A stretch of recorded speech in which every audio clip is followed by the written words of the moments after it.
Keep your head up, you'll be okay. A beautiful day waiting for you. Just open your eyes, you'll see it's true. Hello, everyone, and happy Monday. Jamie Marco here with When She Happens, bringing you another That's What She Said live cast here in just a moment. So thank you all for tuning in. We're so happy to have you here. It's October 19th. I don't know about you, but I cannot imagine where the last part of this year has gone. And one of the messages that I'm wearing today is because lately I've encountered some people that are just maybe not so kind, but I'm going to go ahead and show you my shirt. It says, kind people are my kind of people. And if you are kind and you are watching, then we love you. If you're not kind and you're watching, maybe we'll turn you around regardless. But so excited to have our guest today for That's What She Said. She is certainly kind. I've had the opportunity to get to know her, and I met her through one of my most favorite people in this world as well, too. So I know that birds of a feather flock together. And if you are a woman in business who is looking to really give back to your community, finding a way to make an impact and a difference for future generations, then this cast is for you to watch. So please join me as I welcome Wendy Steele from Impact 100. Hi, Wendy. Hi, Jamie. Nice to be with you. Oh, so happy. So as you know, we're having some technical difficulties today on my internet. So if we freeze out, audience that's watching, just bear with us. If you'd like to make some comments or share with us or have some questions for Wendy throughout the cast, let us know as well too. We'll be watching those. So Wendy, first of all, let's just dive on in. Why don't you tell us a little bit about Impact 100 and how it started? Oh my gosh. So Impact 100 started almost 20 years ago. I was living in Cincinnati, Ohio at the time. And what I found was that as women's roles had evolved over the generations, our opportunities to get involved in philanthropy and community service had not kept pace. And this was troubling to me for a lot of reasons, not the least of which was I knew that the community needed what women brought to the table, and I knew that women would benefit from understanding what it felt like to give back. So when I was on vacation with my children, I got out a spiral notebook and started writing down all the reasons women told me they weren't involved, all the barriers they saw. One by one, I tried to overcome each one of those barriers. And at the end, what was in that spiral notebook is what we now know as Impact 100. That is amazing. And how long ago was that again? Almost 20 years, believe it or not. That was the summer of 2001. That is amazing. That notebook, is it framed somewhere and like mounted in like one of those picture frame things? No, it's probably too messy for that, but it should be. It certainly has brought a lot of women together from that moment until today. It's amazing to me. That's incredible. So you say a lot of women brought together since 20 years ago. How many women are currently active in the Impact 100? Is there a number for that or an estimate? Yeah, so just to quickly sort of explain how the model works, in geographic locations, you gather together at least 100 women. They each pool $1,000 all together and give it away right in their local community in increments of $100,000 or more. This model is meant to both empower women and transform the community through significant grants. Right now, we have more than 60 chapters around the globe. 8 are in Australia, 1 in New Zealand, and 1 in the United Kingdom. And they vary across the footprint. The world's largest Impact 100 is actually in Florida. It's in Pensacola, and they just gave away $1 Million Sunday. They gave $1,166,000 in 11 grants to the Pensacola community. So when we talk about women being involved, it's in excess of 15,000 since inception. And that's $1,000 per year that they have to give. Is that it? Exactly. Yep, exactly. That is incredible. So with that, how has the COVID season impacted your business and your mission? Oh my gosh, Jamie, you're asking exactly the right question. Like for everything else, I feel like COVID has left its grimy little fingerprints all over the Impact 100 model, but mostly in a good way. It's really helped women see that the need is great and that what they have is enough, that by giving $1,000 and getting involved, it really can move the needle. It really can make a difference in a time when, we're all struggling to figure out how to make sense of the world we're living in. It's also affected the nonprofits we serve. And so in some communities, we have changed our grant making in order to help nonprofits just survive and thrive through COVID-19. So every community is a little bit different. Each one has reacted differently to the COVID crisis.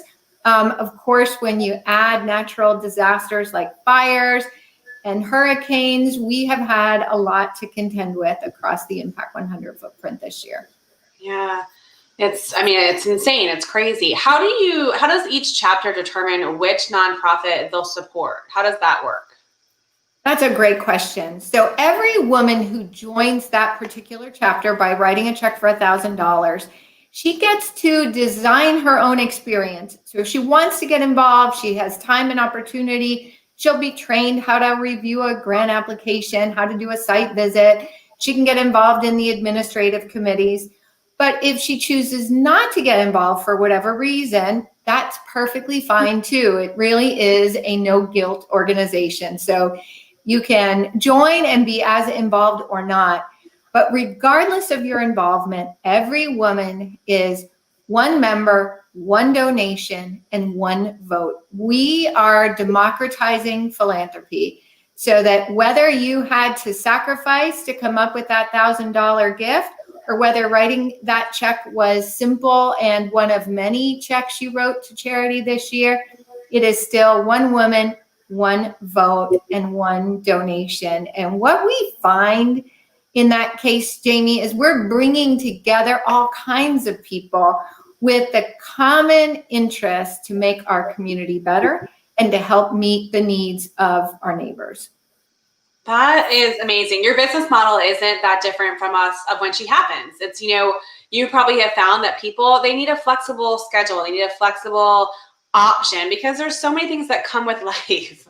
And so I love that you said they can get as involved as they want to, but regardless, they're still having an impact. It's also incredible that no matter where that $1,000 comes from, you still have the same say.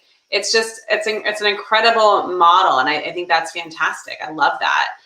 Now, are you looking for more people to open more chapters? Is that a part of the mission statement? And how, if there's already a chapter in Sarasota, can there not be another one? Or if there's already a chapter in Denver, can there not be one? How does that work? Well, we typically have one chapter per geographic region. Now, that's not always the case, but it typically is. But because we have an Impact 100 in Sarasota, doesn't mean that we cannot have one in Tampa. In fact, there's one that's starting up in Tampa right now. We could have one in St. Petersburg or Clearwater. So in this region, even though we all feel very connected, Impact 100 organizations can crop up in as large or small a geography as the community, I guess, how do I say this? As the community fits. So in Cincinnati, for example, it's 10 counties that encompass Northern Kentucky, Indiana, and Ohio. In Palm Beach, Florida, we have one half of Palm Beach County with one impact chapter and the other half of Palm Beach County in the other impact chapter. So we are looking for women who want to join existing chapters, women who want to start a chapter in their own community, and also women who are interested in just supporting the movement to make sure that these 100% volunteer-led organizations are getting the tools and resources that they need to thrive. And that is such a great model, especially in today's day and age where people need support more than ever. So I absolutely think it's incredible what you're doing. I have a question for you. Think back to when you were a little girl and you were playing, and maybe in school they asked you, what do you want to be when you grow up? What was something you thought you wanted to be when you grew up? Oh my gosh. Really hard. So when I was little, I first thought that I wanted to be an astronaut. That was probably grade school. By the time I was old enough to really get real about what I thought I wanted to be, I thought I wanted to be an attorney. My grandfather was a banker and I adored him. And so I then wanted to be a banker. My grandfather, interestingly, did not want me to be a banker. He wanted me to be a TV newscaster. So my grandmother or grandfather were still alive, this is like the closest I would be to being a TV newscaster, being live with you, Jamie. So that's the closest to making him happy. Well, you're welcome, Grandpa, wherever you are listening. There we go. I told you I have a haunted thing in my house, so hopefully he's not going to come through right now. Do that. That explains your internet problems, right? Right, exactly. Exactly. So Wendy, you are, just a powerhouse. You are motivational, inspirational. What you're doing with women around the world is incredible. What do you do to get inspired yourself? Where does that come from? Is there someone that you watch or just something that you do? How do you get inspired yourself? Oh my gosh. First of all, you're very kind. Thank you. I am inspired by all kinds of people. The work that I do really matters, but it matters because of all those people who are working day in and day out in the nonprofits in the community. Those are the people whose sleeves are rolled up and they're doing the heavy lifting day after day, trying to really resolve the most pressing problems facing humanity. So I get very inspired by that. I get very inspired by the stories I hear of women who tell me how their life has been changed through this work.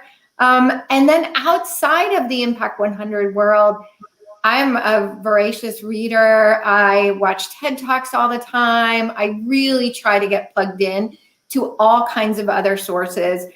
And when all else fails, music. Music will always put me in a good mood. No matter, it will always put me in a good mood. I have so many follow-up questions to that. All right, so let's do a little rapid fire here. Favorite book. It can be fiction, nonfiction, real, whatever. What's your favorite book?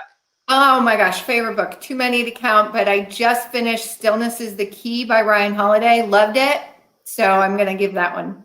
All right, perfect. What about your favorite TED Talk possibly that you've ever heard, or favorite speaker? So many. Shanae Core, Brene Brown are probably two of my tops. Just amazing speakers. I love it. And the last song you listened to before this cast today, what's the last song you jammed out to? Oh my gosh. Okay. You might not have heard of it, but it's called Together. And it is very appropriate. Basically, the lyrics are all about rising and falling together.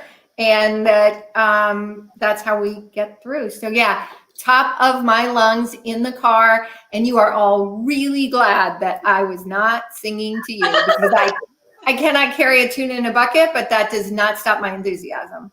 Well, you are my kind of people, Wendy. Not only because of the music and the speakers and all that kind of stuff, but what you're doing for the community. You're exactly what we talk about when She Happens. You are happening. You are doing things, and we are so grateful for people like you, and not even people, women like you. So thank you so much for everything you're doing. Lastly, I can't believe we're already at 15 minutes. I told you it goes by fast, right? Very fast. Insane. So lastly, what is one piece of advice you would give? Actually, I have two last questions. What's one piece of advice you would give to women in business to help them motivate and be inspired to move forward in whatever they're doing and thinking? Like, basically, if they have their notebook that they're planning on implementing, what's your piece of advice for them? Oh my gosh. The best piece of advice I would give a woman in business today is, when you have that notebook out and you're doing your business plan, think beyond your success and think about significance. It should be a part of your business plan, whether that includes a charitable component of your work or not. It's your purpose, it's your why, and it's the footprints you leave behind that will help those who follow. Oh, that's incredible. Lastly, how does someone get involved? How does somebody get involved with Impact 100? There are a million ways to get involved. The best thing is to reach out to me directly. And I know you've got my contact information up there because there are lots of choices. You can join a chapter. You don't have to even live in the community. So if you love Sarasota, but maybe you don't live there, or you love Denver or Detroit, you can join in those chapters. We actually have a woman who has joined every chapter in the entire Impact 100 universe. And so you can join that chapter. You can help at the movement level. You can connect your favorite nonprofits to a local Impact 100. So start by reaching out to me, and I would be happy to get you connected in the way that makes the most sense for you. That is incredible. Thank you seriously so much. We are so grateful to have you on with us today. So thank you. Wendy's information is down there on the screen. So like she said, reach out to her, contact her. It's a great organization. You guys are doing incredible things in the world. So thank you. Appreciate having you. Thank you. Yeah. So everyone who's watching, we appreciate you joining in and watching us today. If you'd like to be featured on That's What She Said, just reach out to us. It's easy to find us. You can email us at she@whenshehappens.com, or you can go on Facebook, or you can go on Instagram, wherever you'd like to go to. We appreciate all of you. And until next time, that's what she said. You guys have a great afternoon, and we will talk with you soon.